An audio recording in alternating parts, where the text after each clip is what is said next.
वडोदरा की विधवा महिला ने शादी.com के जरिए एक युवक के साथ शादी करने के 6 साल के बाद पति वैसे युवक का भंडाफोड़ हुआ था, जिसमें स्त्री से पुरुष बन चुके वैसे पति का भंडाफोड़ होने के साथ आखिरकार पुलिस थाने शिकायत दर्ज करवाते हुए पुलिस ने दिल्ली के डॉक्टर विराज की गिरफ्तारी की थी।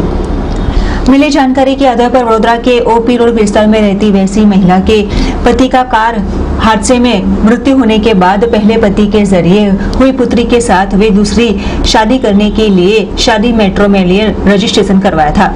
ऐसे में शादी.com नामक वेबसाइट के जरिए वे दिल्ली के डॉक्टर विराज हर्षवर्धन के संपर्क में आते हुए दोनों ने ऑनलाइन सगाई की थी, जिसके बाद दोनों द्वारा शादी की गई। तो वही शादी के 6 साल के बाद अपने ससुराल गई वैसी वडोदरा की महिला को पता चला कि उसका पति डॉक्टर जो एक ट्रांसजेंडर है, जहां उसके द्वारा अपनी गुप्तांग की बीमारी के बहाने से बाद उसके साथ ऑपरेशन करवाने के साथ वो स्त्री से एक पुरुष बना होने की भंडाफोड़ हुआ था, जहां बार बार पति वैसा डॉक्टर विराज अपनी पत्नी महिला के साथ उसे एलर्जी होने का कहते हुए महिला के साथ दूरी बनाकर रखता था, जिसके बाद तभी वैसे पति ने महिला के साथ विकृत की तमाम हद पार करते हुए सृष्टि विरुद्ध का कृत्य करने की भी कोशिश की थी। साथ ही डॉक्टर विराज हर्षवर्धन द्वारा वो खुद केंद्रीय मंत्री का गैर कानूनी संतान होने की पहचान देकर उसे डरा धमका कर रखा जाता था।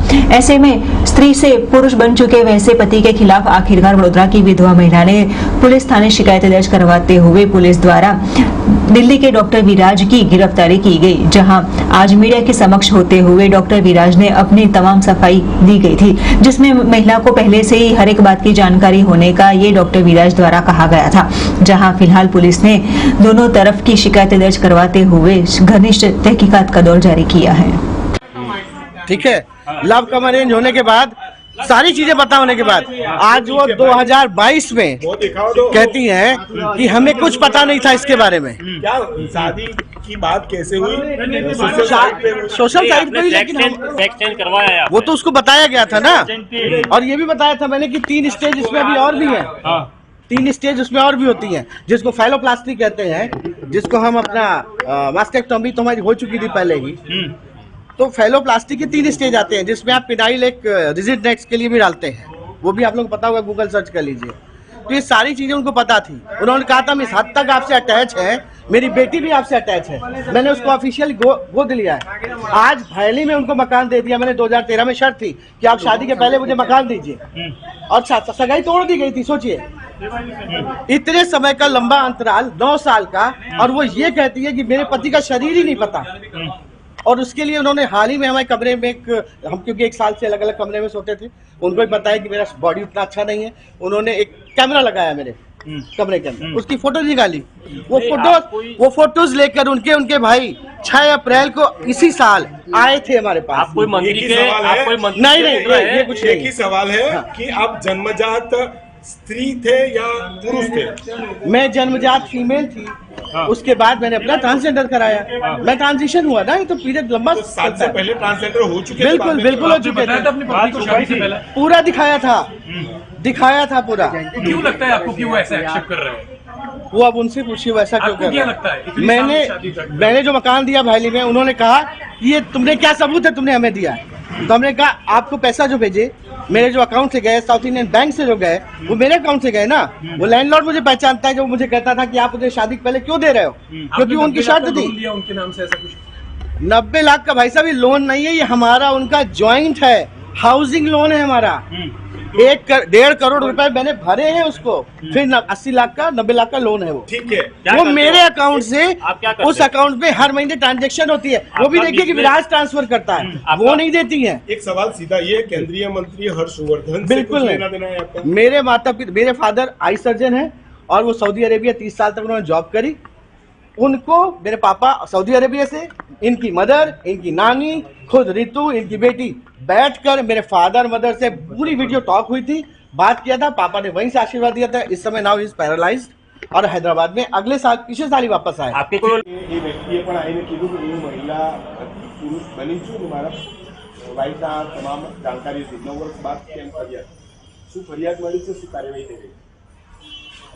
ત્યારે વડોદરા શહેરના સયાજી વિસ્તારમાં રહેતા એક ફરિયાદીએ અમારે પોલીસ સ્ટેશનમાં એવી ફરિયાદ કરવામાં આવી છે કે એમનું લગ્ન જે છે 2014માં દિલ્હીમાં રહેતા એક ડૉક્ટર વિરાજ કરીને એમના જોડે થયું હતું. એ બેન પોતે પહેલાં વિધવા હતા, તો એમના જો લગ્ન છે એ shaadi.com ઉપર પહેલાં મેચ થયું હતું અને એના પછી એમના મેચ મિલાન થયા બાદ અહીંયા વડોદરામાં નાનું લગ્ન થયું હતું 2014માં. લગ્ન થયા પછી આ જે ફરિયાદી બહેન છે એમને એવું ખબર પડ્યું કે બે જે એમના હસબન્ડ તરીકે છે એ પહેલાં મહિલા હતા અને પોતાની જે છે જેન્ડર રીઅસાઇનમેન્ટ સર્જરી કરાવીને જેન્ટ્સ બનવાની પ્રયત્ન કર્યું હતું, પણ કઈ મેડિકલ કારણોસર આ જે સર્જરી હતી આ સક્સેસફુલ નહીં થઈ હતી. અને જે કાયદેસર પ્રોસિજર થાય છે જેન્ડર રીઅસાઇનમેન્ટનું, જેમ કે જે પહેલાં મેડિકલ પેનલના જે ડૉક્ટર હોય એ પહેલાં બધા ડોક્યુમેન્ટ વેરીફાઈ કરે અને પછી જે કલેક્ટર ઓફિસમાં મોકલવામાં આવે. આના પછી જે ઓફિશિયલ ગેજેટ છે આમાં પબ્લિશ પણ થાય છે કે આમનું જેન્ડર ચેન્જ થઈ ગયું છે અને બધા જેટલા સરકારી ડોક્યુમેન્ટ છે આમાં પણ જેન્ડર ચેન્જ કરવાનું હોય છે. તો આ બધી પ્રક્રિયા પણ આ ભાઈએ જે આરોપી છે આ નથી કરી અને જે પોતાના જે સંબંધ એ બેન સાથે બાંધ્યા હતા તો એ મહિલા તરીકે થઈને મહિલા જોડે સંબંધ બાંધ્યા હતા, એટલા માટે અનનેચરલ જે સંબંધ હતા આ ઓફેન્સ રજીસ્ટર કરવામાં આવ્યું છે.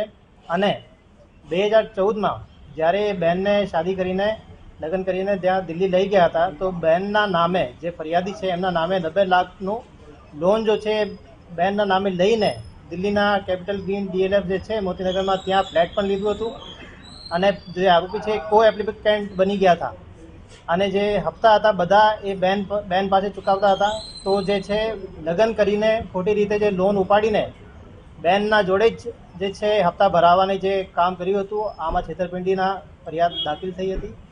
અને એ જે આરોપી છે બેનને ધમકાવતા હતા કે તમે કંઈ કર્યું તો અમે તમારે પરિવારને નુકસાન પહોંચાડીશ, તો અમે 506 અને 294 ખ પણ આમાં દાખલ કરી છે.